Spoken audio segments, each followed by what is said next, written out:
पोखरी cottage. Finally हामी महेन्द्रनगरको पोखरी कटेज आएको छौँ अहिले घुम्नलाई होइन। सो सानो काम पनि थियो र जाँदा जाँदा यता पनि घुमेर जाऊँ भनेर आएको।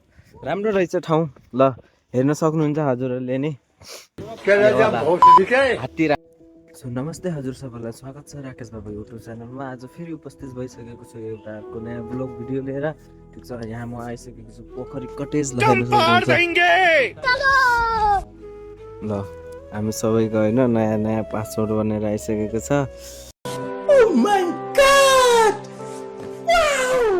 अब कहाँ हुन्छ आउट अफ कन्ट्री जान्छौँ हामी।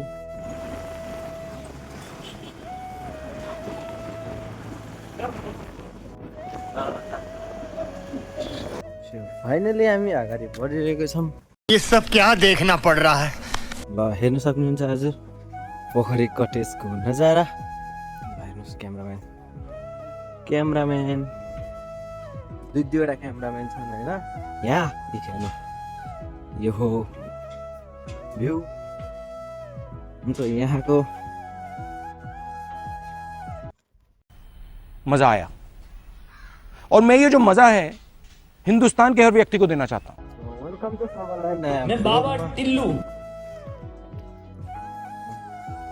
यो हेर्न सक्नुहुन्छ वाइन सप। जाऊँ न त्यहाँ फोटो खिचौँ न।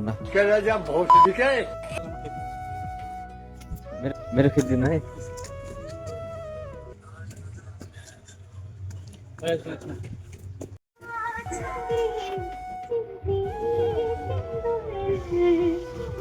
मलाई यो भ्यू चाहिँ बबाल लाग्यो होइन गाइस। यहाँको हजुरहरूलाई कस्तो लाग्छ कमेन्ट गर्नु होला।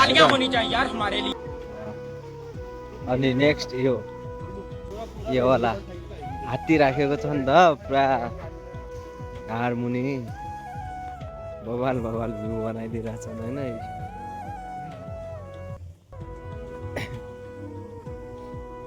अब हामी जानेछौँ यहाँदेखि। ल हेर्न सक्नुहुन्छ कछुवा। अमेजिङ।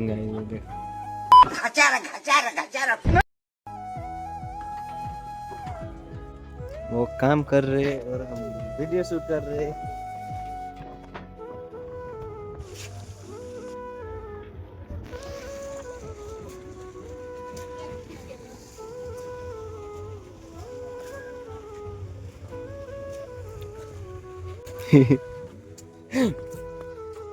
कहाँ माथि लटकाइदिएलाई। मैं गाली नहीं दे सकता, फैमिली देखती है वरना मैं ऐसे माथि लटकाइदिएछ नि हेर्नु गाइस। यता फुलहरू छन् दाइ। यता जाम न उठ्या तुम पार देंगे।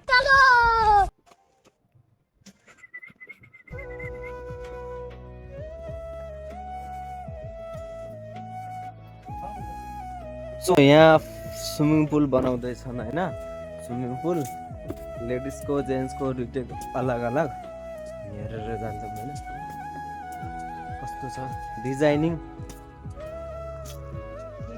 ल हेर्नु स्विमिङ पुल हो। यो बच्चाको लागि उतै ठुलो मान्छेको लागि।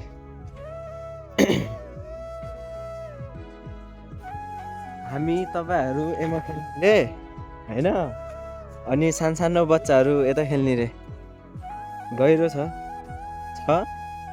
धेरै छैन ठिकै छ। अनि यहाँ पोखरी